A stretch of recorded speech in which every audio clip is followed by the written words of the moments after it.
In the desolate heart of the Mojave Desert, a group of 5 adventurous friends set out on a road trip across the country. Excitement filled the air as they embarked on this unforgettable journey, unaware of the haunting darkness that awaited them. The group consisted of Sarah, the charismatic leader with a keen sense of direction, Mark, her loyal and adventurous boyfriend, Emily, the free-spirited artist with an affinity for the supernatural.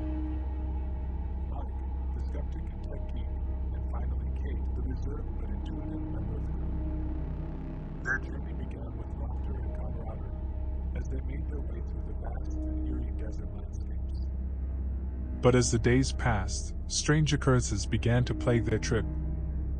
Odd sounds echoed through the night, and shadows seemed to dance in the moonlight, making them uneasy.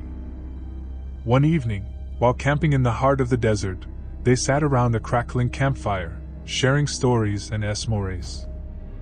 Emily, always fascinated by folklore, began to recount eerie tales of the Skinwalker, a malevolent being from Native American legends capable of assuming the form of any animal it desired, haunting those who dared to cross its path. Brushing off Emily's unsettling tales as mere folklore, the group continued their journey eastward, determined to reach the enchanting state of Maine. Yet, with each passing day, their friends seemed to grow distant and preoccupied. The once joyous laughter now faded into nervous chuckles, and an air of tension hung heavily over their conversations. One fateful night in New Mexico, as they camped in the wilderness, Mike went missing. Panic and fear gripped the remaining 4, and they desperately searched for their friend, calling out his name into the dark void of the night.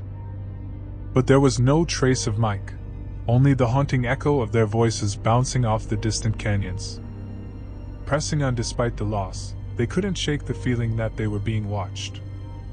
Shadows darted on the periphery of their vision, and unexplainable noises sent shivers down their spines.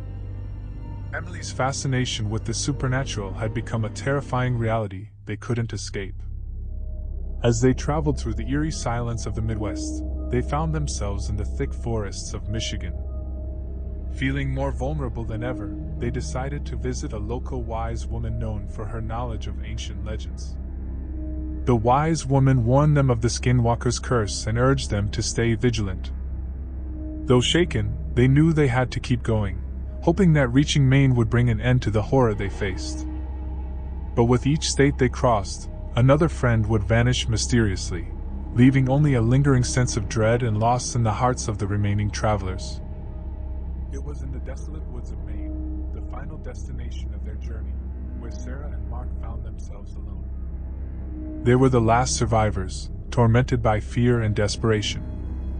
The night was darker than any they had seen before, and an eerie silence settled around them. In the distance, they heard rustling in the bushes, and the hairs on the back of their necks stood on end. With terror in their eyes, they glanced at each other, knowing they were facing something beyond comprehension.